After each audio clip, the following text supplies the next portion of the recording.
Good morning. This is Sunday, the 1st of April. It's a Resurrection Day. And let's get into it. Why did Jesus say it is finished? And why was the veil rent in two, the veil in the temple? We read from Matthew 27, verse 50.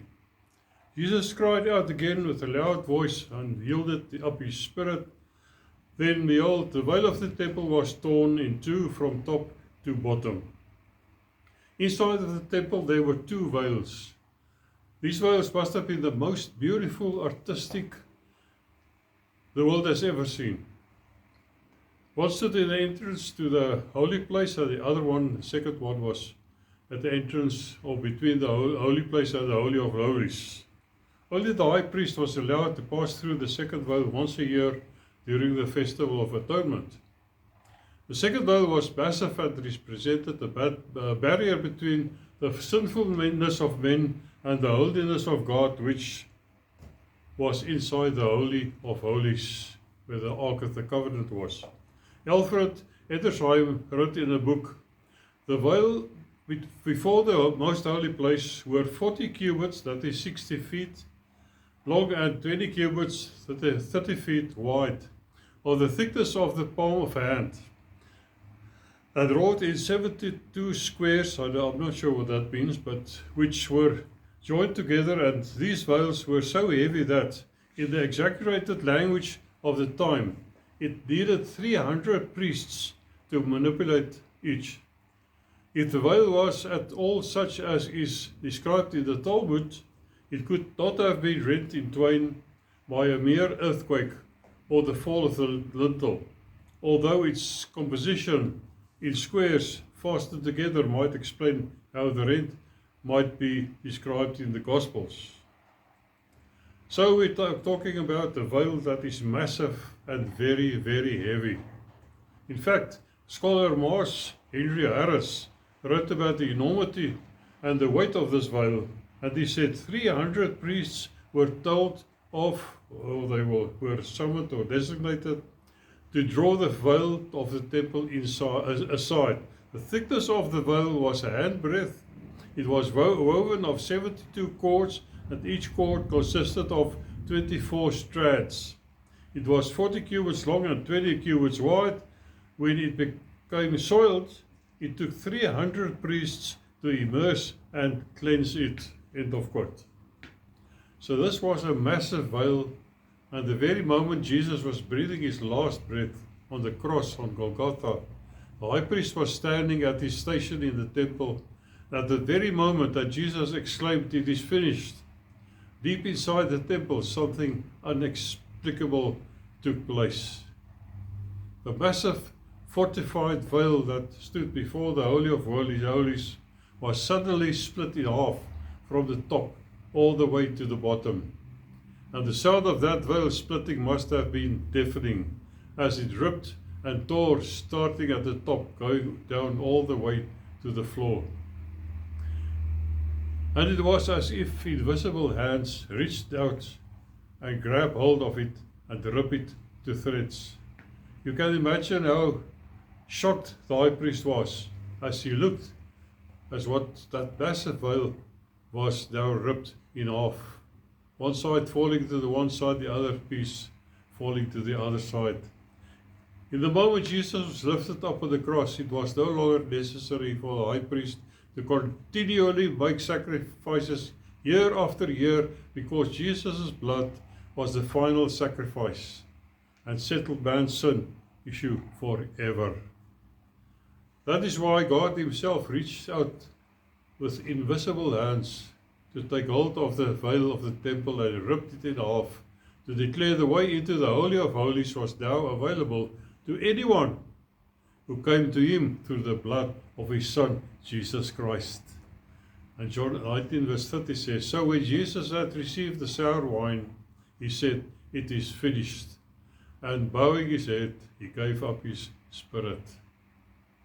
The word "said" in the scripture, he said, the word "said" means it is spoken authoritatively. It is a command. It wasn't just he said it, he said something. It was a command. And the words "it is finished" from the Greek word that means to make an end, to accomplish, to bring to completion, to bring it to perfection, to carry it through, to fulfill, to finish the work of the salvation, the purpose for which Jesus came into this world. This is what Jesus foretold when he spoke to his Father in John 17 verse 4. I have glorified you on the earth. I have finished the work which you have given me to do. It was finished.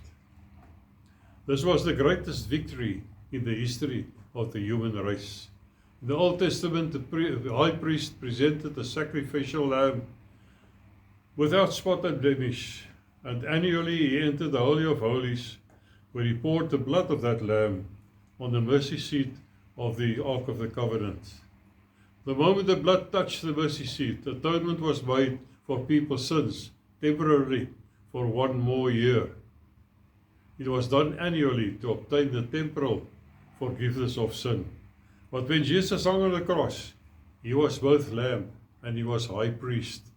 And that holy moment, our great high priest, Jesus, offered his own blood for the permanent removal of all sin. He was the perfect sacrifice, and in that instant there remain no more additional offerings of sin. Hebrews 9:12 says, not with the blood of goats and calves, but with his own blood he entered the most holy place, once for all, having obtained eternal redemption. This holy place was in heaven at his Father's throne. Atonement was completed once and forever. Colossians 1 verse 13 says, he has delivered us from the power of darkness and conveyed, translated or carried away us into the kingdom of the Son of his love, in whom we have redemption through his blood, the forgiveness of sins. It is finished also means the turning point when one period ended and another new period began. So when Jesus said this, a turning point was taking place. In that moment, the Old Testament was coming to an end. It was finished. It was closed. And the New Testament, or the New Covenant, was beginning. The cross, literally, was the great divide in human history. In that moment, every prophecy about him, dying for the sins of this world, was fulfilled. 1 Corinthians 15 verse 3. For I delivered to you first of all that which I also received, that Christ died for our sins, according to the scriptures, according to prophecy fulfillment. In that moment, all of the sacrifices of the Old Testament permanently ceased. The moment when he said it is finished, and he breathed his last breath, it was the moment when God ripped the veil in two, and the presence of God became open to anyone who would come to God through the blood of his Son, Jesus Christ. Ephesians 2 verse 14, for he himself is our peace, who has made both one, and has broken down the middle wall of separation, that veil, and that he might reconcile them both to God in one body through the cross, thereby putting to death the enmity. Apostle John wrote that he came to his own, and his own did not receive him. They did not accept him. That is John 1 verse 11. The Jews rejected him, but planet Earth gave witness to on that day when the veil of the temple was torn in two from top to bottom, and the earth quaked, and the rocks were split, and the graves were opened. Matthew 27 verses 51 and 52, and verse 54 says, so when the centurion and those with him who were guarding Jesus when he was in the tomb saw the earthquake and the things that happened, they feared greatly, saying, truly this was the Son of God. Isn't this the crying out of stones that Jesus referred to when he said, I tell you that if these should keep silent, the stones would immediately cry out. Luke 19 verse 40. Another outcry of the stones came when the stone was rolled back from the grave. And in Matthew 12 verse 28 verse 2. And behold, there was a great earthquake, For an angel of the Lord descended from heaven and came and rolled back the stone from the door and sat on it. When the Son of God is manifest, even the earth cannot hold back. How can we then hold back and not bring Him praises and thanksgiving every day of our lives for His resurrection power living inside of His children? Romans 8 verse 11, but the Spirit of Him who raised Jesus from the dead dwells in you. He who raised Christ from the dead will also give life to your mortal bodies through His Spirit who dwells in you. What a day that will be. 1 Thessalonians 4 verse 40 said, for if we believe that Jesus died and rose again, even so God will bring with Him those who sleep in Jesus. And 1 Corinthians 15:51, behold, I tell you a mystery. We shall not all sleep, but we shall all be changed in a moment, in the twinkling of an eye. And Romans 14:9, for to this end Christ died and rose and lived again, that He might be Lord of both the dead and the living. In 1 Corinthians 15:4, and that He was buried, and that He rose again the third day, according to the Scriptures.